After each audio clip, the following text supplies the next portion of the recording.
Aujourd'hui, je vous présente un exercice qui cible les épaules et un exercice isométrique, c'est-à-dire qu'il n'y a pas de mouvement pendant que vous exécutez l'exercice. On peut vouloir faire l'exercice dans un contexte de posture, de souci postural. C'est un exercice qui peut se faire en position debout, mais je vous le montre en position assise.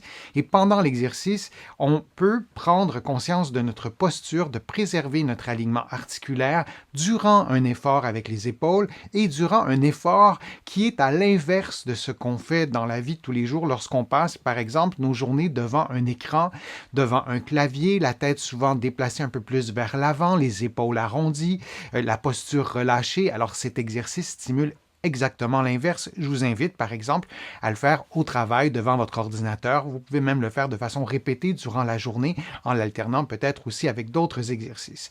Je vous montre l'exercice, c'est relativement simple, vous le faites en position assise. Vous allez prendre une boucle d'entraînement, une boucle élastique ou une bande élastique, peu importe, et vous allez rapprocher les coudes des côtes. En fait, si vous le pouvez, vos coudes doivent être en contact avec votre cage thoracique. Vos coudes sont fléchis à 90 degrés. Vous tenez la bande élastique avec vos poings ou vous la passez à la partie latérale ou externe, si vous voulez, des points, comme vous le voyez à l'écran en ce moment, et vous maintenez la contraction pendant quelques secondes. J'ai changé de position pour vous permettre de mieux voir l'exercice. Et ce que vous tentez de faire, c'est d'éloigner les points les uns des autres. Et comme il y aura la boucle élastique ou la bande élastique qui sera très résistante, il y aura très peu ou pas du tout de mouvement. Très important. Pendant l'exercice, vous devez garder un bon alignement entre la tête, les épaules et le bassin. Si vous ne maintenez pas l'alignement, c'est une erreur. On essaie de ne pas la reproduire, de ne pas la faire et on va donc garder la position quelques secondes. Vous voyez le sens du mouvement en suivant les flèches. Donc on maintient un bon alignement articulaire. On pourrait faire l'exercice aussi debout dans le vide comme ça, ce qui est plus ou moins intéressant, aussi bien le faire en position assise.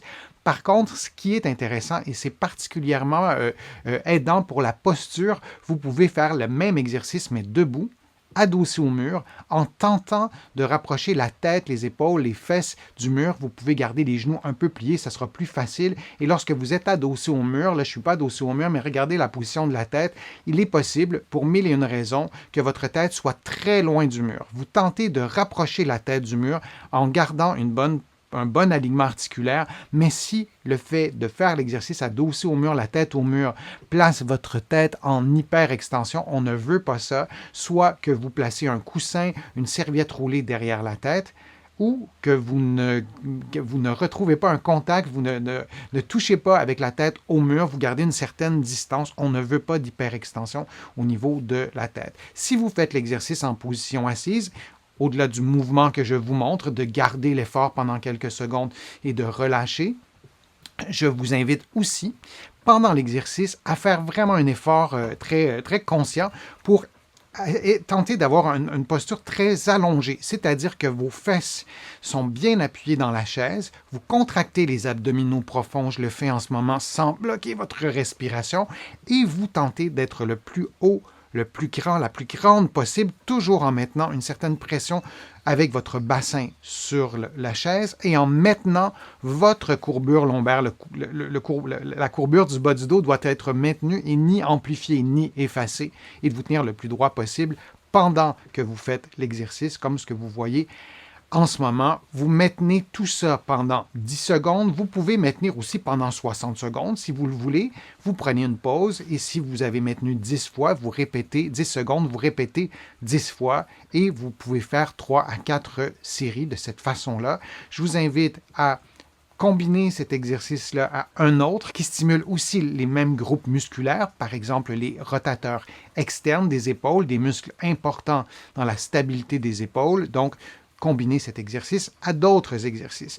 Vous allez trouver de ces exercices sur ma chaîne YouTube. Vous allez aussi en trouver sur mon site web, le www.denisfortier.ca. Vous pouvez vous abonner gratuitement à l'infolettre. Vous allez trouver des conseils, des informations, des exercices dans mes livres qui se trouvent facilement ici au Québec, en librairie et sur le web, et de l'autre côté de l'Atlantique, là aussi, en librairie et sur le web. Je vous remercie beaucoup de vos échanges, de vos commentaires, de vos questions. Je m'en inspire pour vous proposer de nouvelles vidéos et je vous remercie bien sûr de vos contributions. Sans elles, je ne pourrais pas vous présenter autant de nouveaux contenus.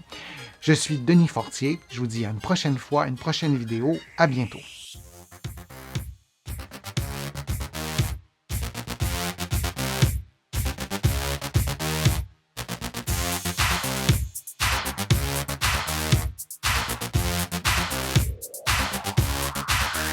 Shh.